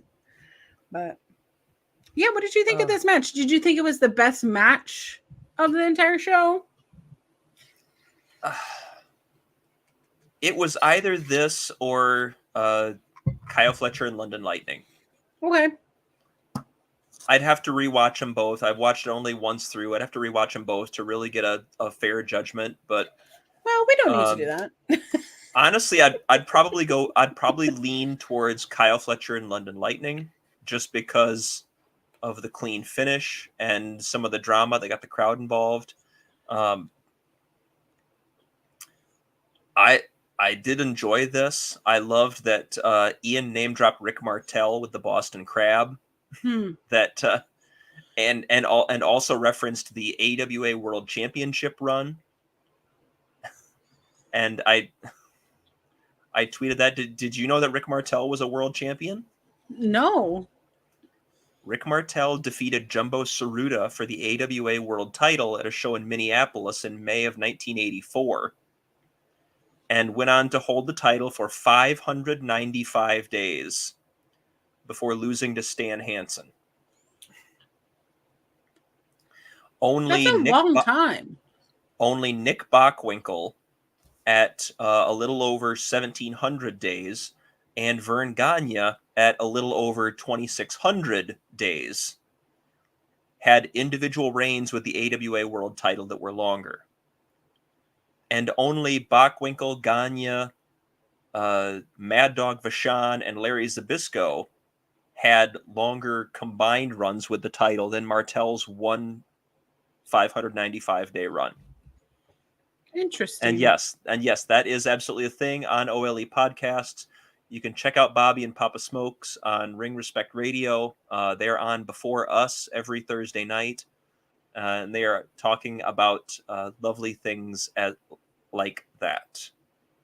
But yes, the finish was very shenanigans. Shenanigansy. I was trying to do the little things like you did. It was shenanigansy. That's the symbol for shenanigansy? That wasn't all I did. You were looking down for half of it. I'm sorry.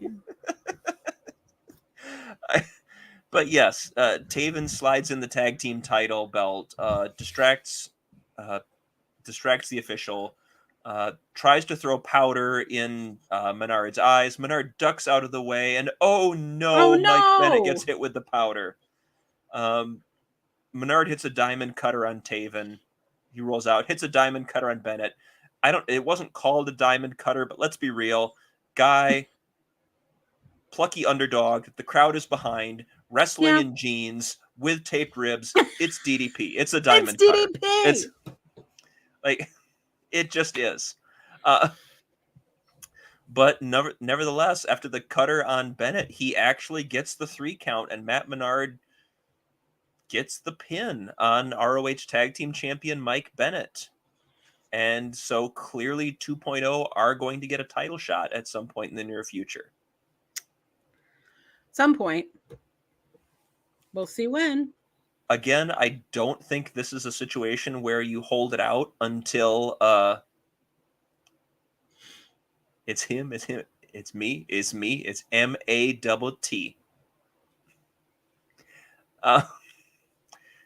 No, I don't think this is a situation where you hold it out until Death Before Dishonor, but I think this is a good 3-4 weeks from now, whenever Ange is back from his honeymoon.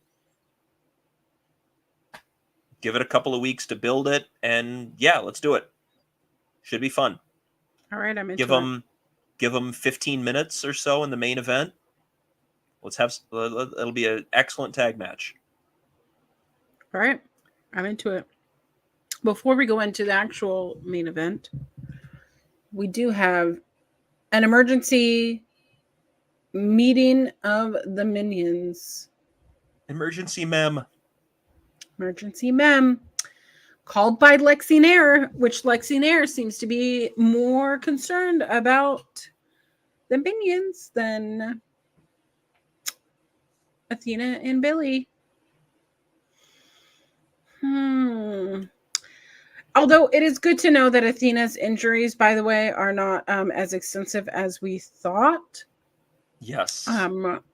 But for those unaware, there was reports that came out that after her match with Viva Van at a recent taping, that they went to the finish very quickly, and there was some concern that Athena was legitimately injured. mm-hmm. I don't recall what they said, that if they specified shoulder, back, knee. I don't remember what the specification was. I'd have to go back and read the report, but there were some concerns. They weren't sure how serious it was, but recently it came out in the last day or so that Athena is booked for a singles match with, I believe, Maya World in Texas on June 15th, Mm-hmm.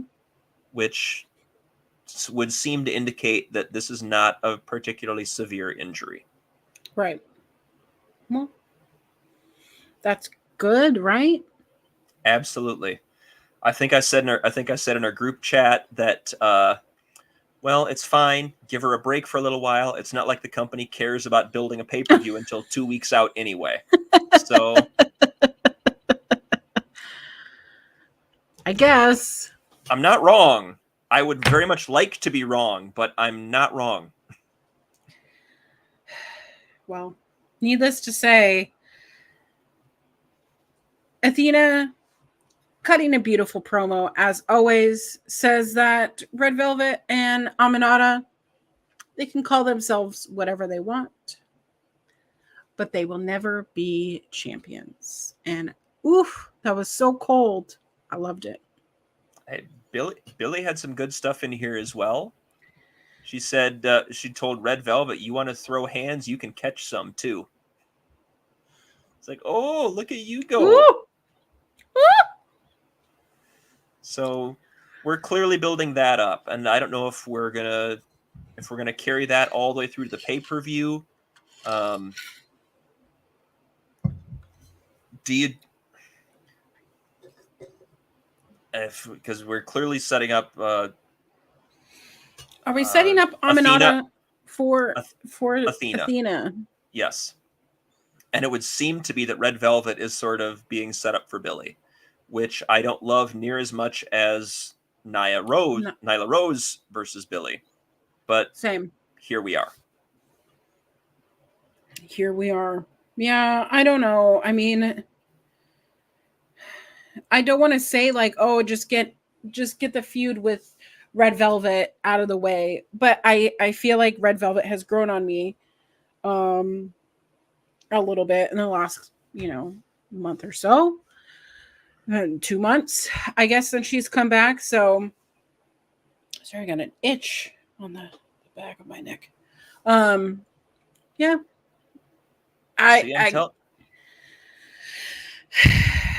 I'm telling you, run a Defy or Deny match with Billy Starks and the TV title, mm-hmm. like Billy, Nyla, Red Velvet, and say, I don't know, Diamante. Ooh, I don't know. That would be good. Literally pick a fourth name from Diamante, Lady Frost, Abaddon, Mercedes Martinez, Layla Hirsch, Rachel Ellering, Sky Blue. There's 7 Kira there. Hogan. Just, yeah. Like, remember we were building Kira Hogan for a while? Jeez. Yeah. Like, again, like, run a defy or deny with a few of them, and use that to set up. You have Billy get eliminated. You have somebody else actually earn the title shot, and that gets cashed in at Death Before Dishonor. But somebody else eliminates Billy during the course of the match, and then they earn themselves a title shot. Say Red Velvet gets the pin on Billy. She earns a title shot. Nyla winds up winning the match. She gets a title shot. And now all of a sudden, oh no, Billy is beset on all sides.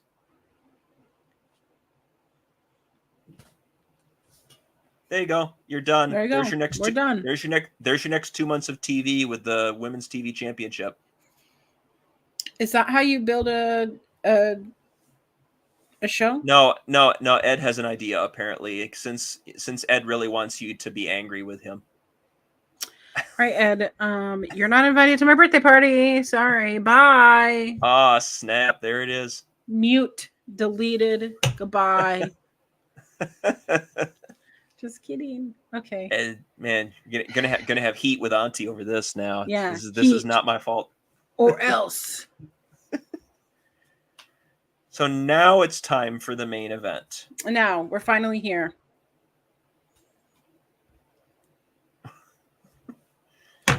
What is to say about this match other than 8-man tag?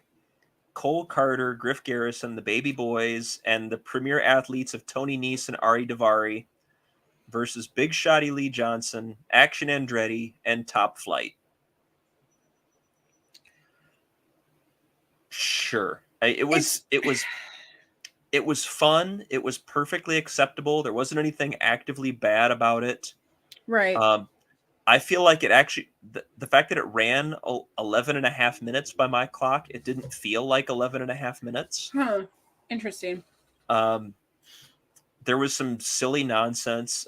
Dante finding and putting on the I Heart Hot Moms shirt about halfway through the match. I love that commentary was like putting that over, and they were talking about how much they love Hot Moms too. So, well, Ian's always going to shout out his wife in that situation, and I love it.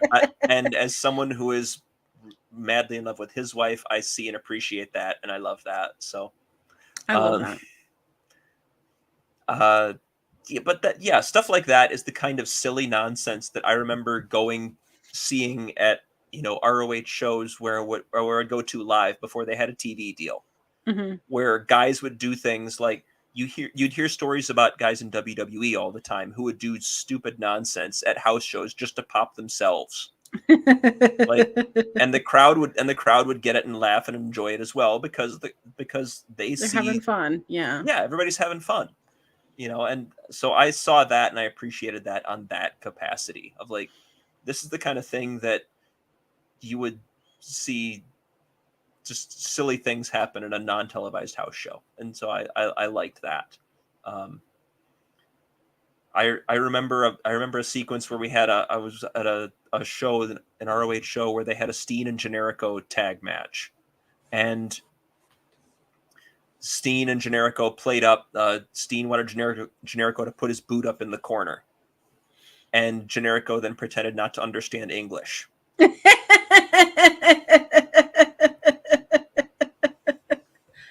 And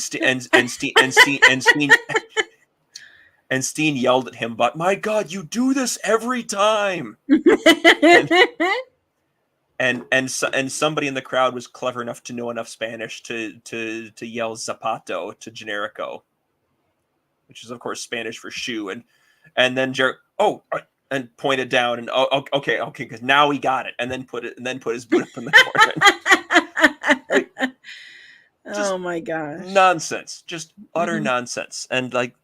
I'm here for that kind of silliness. Well, yeah, Ed, we know where that guy is now. He is down. He gave his life protecting those orphans in Tijuana at the orphanage he built. The fire took him far too young was an absolute tragedy. But oh the lore. Oh my goodness. Yeah, this I is mean- also about how much we cared about this match, because Yeah, I this is didn't what we're really- talking about instead. But this is the thing. It definitely, with the previous match being so unexpectedly great, this match turning into shenanigans after shenanigans after shenanigans, crazy things happening. Ref Aubrey trying to restore order. You know, it was fun, but this is like a match that you put like number 2, number 3 on a card. You know what I mean? This would be one that you open with, to me. Yeah. You might even open with it just because you've got Top Flight flying everywhere. Mhm. You had the sequence where all 4 of them hit dives to the outside onto the heels, and Aubrey just throws up her hands. I'm like, okay, Yeah. fine. This is happening. All right, great. Yeah. I've lost it. But yeah. The finish was absolute shenanigans. Mark Sterling gets on the apron to distract Aubrey Edwards for probably about a minute and a half, it felt like. It went on forever. It may not have been that long, but it certainly felt like it. The baby boys grab a chair and proceed to slide it in on the side of the ring that Aubrey is being distracted on. Right. Like, you're putting it in the far neutral corner. At least go to the effort of going around the outside with it, please. Like, I know. is this nitpicky? 100% it is. But I don't care. I'm an old white man on the internet. Nitpicky is what I do. The way that I felt that this match was, right? You have all the ingredients for a great salad, but then all of a sudden you put in mealy apples, right? Just apples that are of that texture that make it gross, right? It's a textures thing. And I just felt like the addition of Cole Carter and Griff Garrison, it made this exceptionally funny, great, wild. I mean, the t-shirt spot was great. I mean, Dante eventually was using the shirt as a weapon, which was just so funny to see Griff Garrison, you know, go to the outside, you know, kind of be dramatic about it. But it's like little things like that that you notice that kind of cheapen a really fun match. You could have done Top Flight versus the Premier Athletes and just been done. You could have, and that would be a great match. But it was kind of hard for me to tell halfway through the match, like who is the legal man here? Who had the tag? Who should I be looking for to get the 1, 2, 3? I got a little lost in the sauce. I also was trying to write notes swiftly so that I could be ready for the show. But I don't know. Yeah, the distraction turned out to be another way for the Spanish Announce Project to come out. The redeeming quality of the match, right? Okay, I didn't talk enough about Tony Nese and his corner on the cow abs. Did you see that he retweeted me talking about him and his abs? Absolutely, I did. It was. I love him. Oh yeah, because I sent it in the chat and I was like, does he know?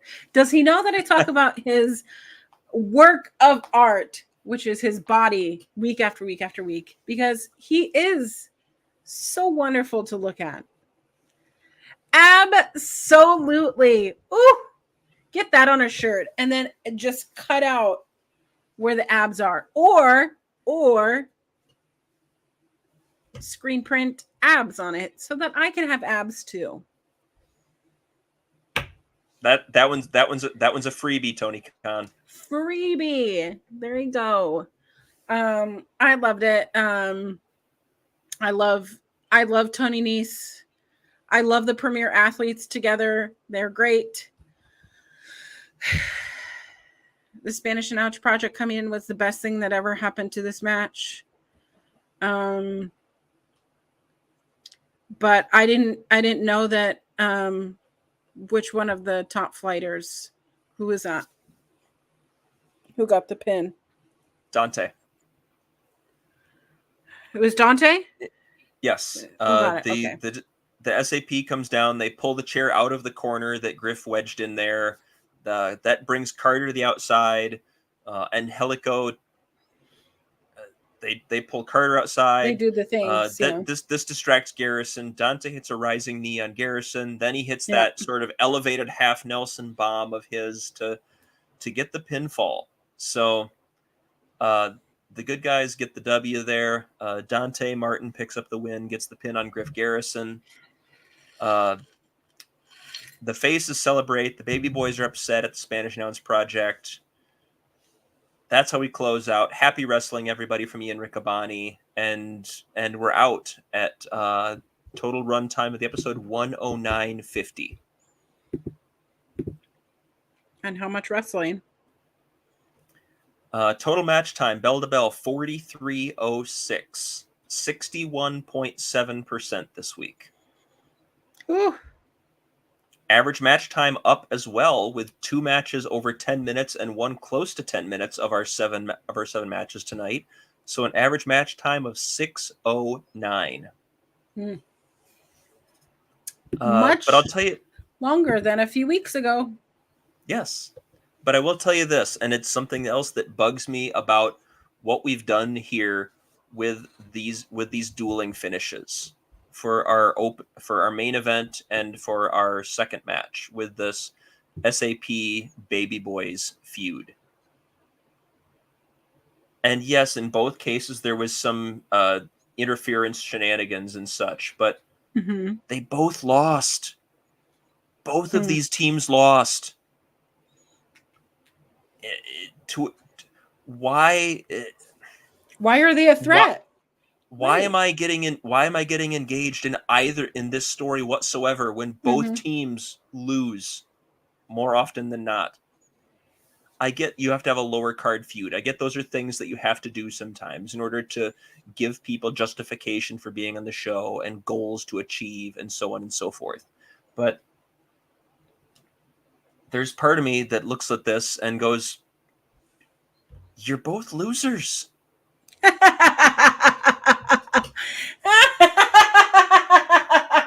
That would be too logical. And I can't say that because I'm still on my bullshit about Angelico for the pure division, so I can't be too mad. But that's fair. But yeah, it is frustrating, and it cheapens feuds. It makes it feel like they're not bad guys enough. They're just kind of the little twerps that they are, right? They're just annoying little flies that you'll eventually squash. It's not a threat. Give me threats. No. Or else. Exactly. No, it felt like some of the stuff on the outside of the ring maybe is signifying that we've taken it to a slightly new level. That the presumption is we're setting up for some kind of a no DQ stipulation between the two of them, possibly with the mask on the line, so we can stop doing this bait and switch with Serpentico finally getting the mask back. Maria wasn't even here this week, right? Where was she? But let's just move on. I don't know. Maybe she's hanging out with her kids in anticipation of the upcoming Honor Babies spinoff. Honor Babies. Okay, we're gonna have a whole song for next week, all right? With lyrics, karaoke. Let's go. No. This seems like a bad idea. Let's... I'm not going to be here. I'm not going to be here next week. Go right ahead. Damn it! All to hell. Well, I don't know. This episode was an episode. Definitely feel like some of these matches, like we didn't even see the Righteous this week. We didn't see Lance Archer. We really didn't see any women's development going on other than backstage segments. No bang bang scissor gang, or I guess they're not scissor ganging anymore. They're just bang bang gang. We're not talking about the trios titles, I guess, anymore on ROH. They're only an AEW thing because they're unified. So no pure champion. Barely saw our main champion. I mean, truth be told, I'm not that heartbroken about losing the ROH 6-man titles. I don't think they ever really found their footing in a way that they anticipated when they were created. There were a couple of good reigns from a couple of different acts, but for the most part, they never really felt that critical. And I was not averse to seeing them go. We know why the AEW trios titles were created. We know that they were created initially for the elite and with Kenny Omega, right?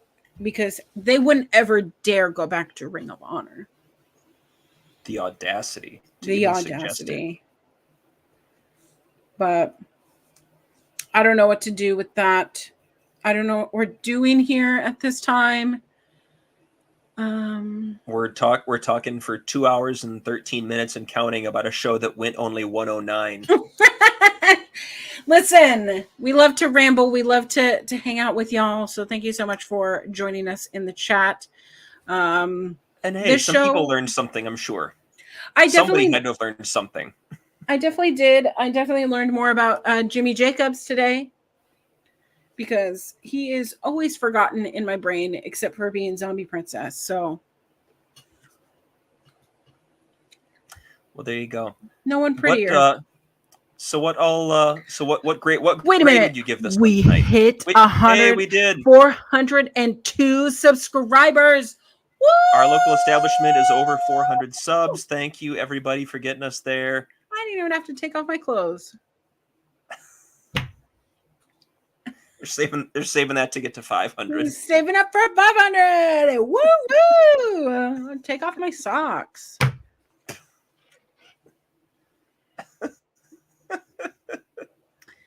Yeah, I'm not sure that's. I don't remember if that was ever specifically verified that was the reason or not. I don't think that was verified. I think that was just dirt sheets. In any event. Anyways, if I were to grade this episode, it would be. See, here's the thing. I don't feel like there's enough matches for me to have it be anything more than a D, right? Like, if I were to a la carte this episode, I would take out the Matt Menard and Mike Bennett match. I would take out the Workhorsemen and SAP. And I would take out Kyle Fletcher and London Lightning. Everything else was just filler. It was just the corn byproduct, right? It was just the additives that are going to make me sick the next day. You know, it's not sustainable for a long period of time. And unfortunately, that's what Ring of Honor has been.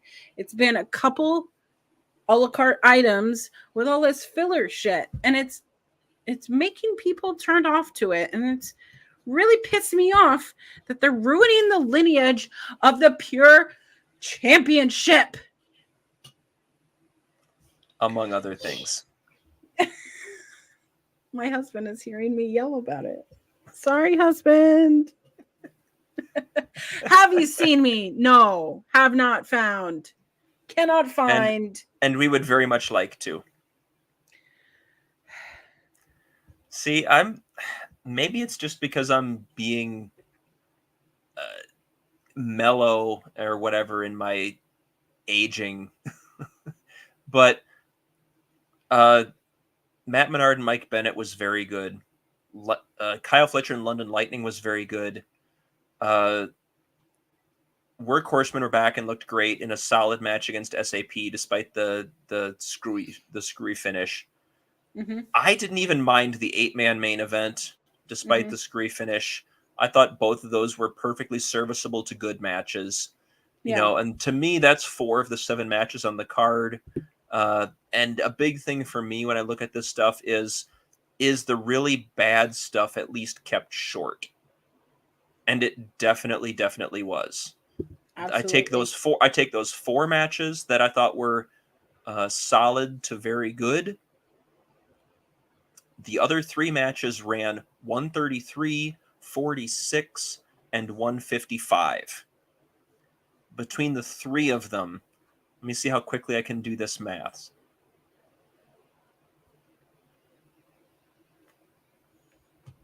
That would be 214 plus 4 minutes and 14 seconds. That's not a long time. I don't like that. Those three matches were less than 5 minutes together. So to me, that is not enough to bring down my enjoyment of the entire show. Okay. That's just me. That's just me. Your opinion is completely fair and valid too, and I understand it. I share your frustration with a lot of it. We only had one women's match, and it was a 1.5-minute squash. We still aren't doing anything with Billie Starkz and the TV title, despite having a tournament that we dedicated weeks upon weeks upon weeks of television to. Mm-hmm. We are not doing anything to set up a reasonable challenger for either women's championship at this juncture. We're just kind of coasting on Queen Aminata right now, who is fantastic, but we haven't seen her in a while, it feels like. I haven't kept I need to go back and keep track of everything to see when the last time we actually saw Mark Briscoe appear on ROH TV in a non-pre-taped capacity. Or a non-video package capacity. Yeah, there's a lot of stuff to be really, really frustrated about. So yes, I share that, and I am 100% with you. And yes, I did see those on socials, but I don't believe I've seen anything about it on the show itself. So I don't know. I don't know what the answer is, but I'm still, based on the strength of these four matches that I did rather enjoy, I'm still going to give it probably somewhere in that B- to C+ range. Interesting. Okay. I'm over here giving it a not passing grade because it was just a lot of filler, and you're over here going, the filler wasn't that long. So sure. Hey, I have nothing but love and respect for my auntie, and I feel like I at least tried to justify why I felt that way in what I thought was a pretty reasonable. And this is why it's fun. We can ramble, and we can, and then I'll say something stupid in a little bit here, and you'll laugh, and it'll be fine. That's our gimmick. That's our gimmick. Well, I had a lot of fun. Kyle, I'm glad you're back. I'm sad that you're going to be gone next week. So I guess I'll have to find someone else to laugh along. Don't worry. I'll be gone. So they'll have like 2 more Proving Ground matches and 3 more 4-corner survivals or something, just because to really drive it home. They'll be so great. And I will love that. Well, I guess we should probably go into the plugs at this point, unless you had anything else, any other final thoughts, because we are almost 2.5 hours into this thing. I just want the Pure Championship back.